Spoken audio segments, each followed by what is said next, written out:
So yeah, you got us. We have become a fan of Zenith and their red boxes. This one, however, a little different. Tisas, another manufacturer, but sticking with Zenith's value, you've got round holes, you get the different cleaning brushes, lock, cleaning rod, a manual with actual pictures, 3 magazines, and some oil. That is a strange looking gun, isn't it? This is the Zigana KC compensated. Let's take a look at the gun. Now, of course, we always start by showing clear. First, we're going to take the fuel out of the fire, drop in the magazine, check the chamber, and this is clear.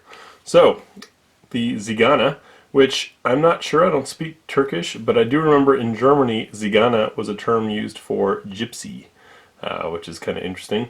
Especially considering this gun kind of has features of a little bit of everything.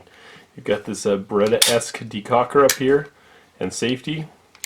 With it down, the trigger's dead, and it decocks. With it on fire, you've got your double action or single action.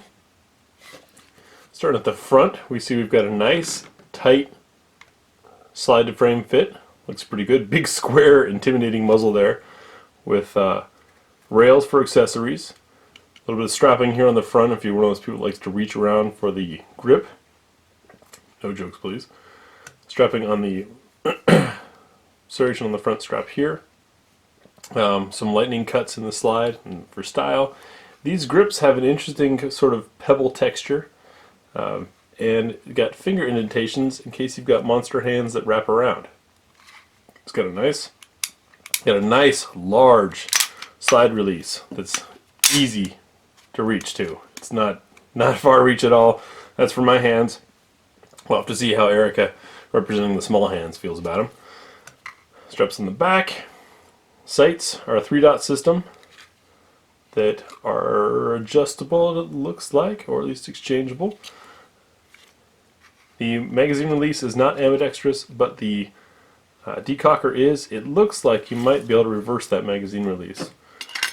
Something I noticed right off the bat with this thing is you do have the nice ejection style magazine release. Now to look a little closer at it, we'll disassemble. Just come back slightly and bring this lever down, and the slide comes off. Zoom back in a bit here. Look at that nice, solid, lengthy rail. Fairly clean cut and zip on the inside there. These rails should mean good accuracy. We'll see. And further disassembly, of course, we've got a steel guide rod, which I love to see, and a non-captured spring, which is great for replacing. Barrel does fit nice and tight to the slide.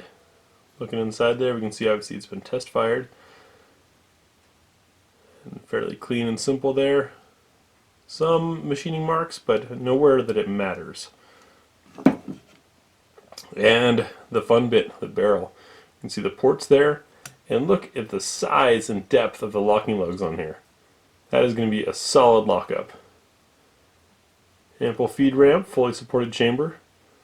This gun looks to be quite promising. I'm looking forward to shooting this. I don't know about you, but I don't have a lot of experience shooting compensated 9mm. So it should be fun and smooth. This being an all-metal gun, should have little recoil to begin with, and then you throw on that compensated barrel and it'll be even more fun to shoot. So reassembled. Single action has some take up. A crisp break there. Double action is definitely long and heavy, but that's what double action is supposed to be for. Let's see how the reset is. Out there. And a little more tick up coming back, which is good safety. I had a tuned trigger that had no second take up after the reset, and every time I loaned it to someone, they ended up putting 2 or 3 rounds downrange when they're trying to just shoot one. Brakes again. Nice, beefy, sort of SIG 226, 229 size. This ought to be fun to shoot. God, that thing just looks intimidating, doesn't it?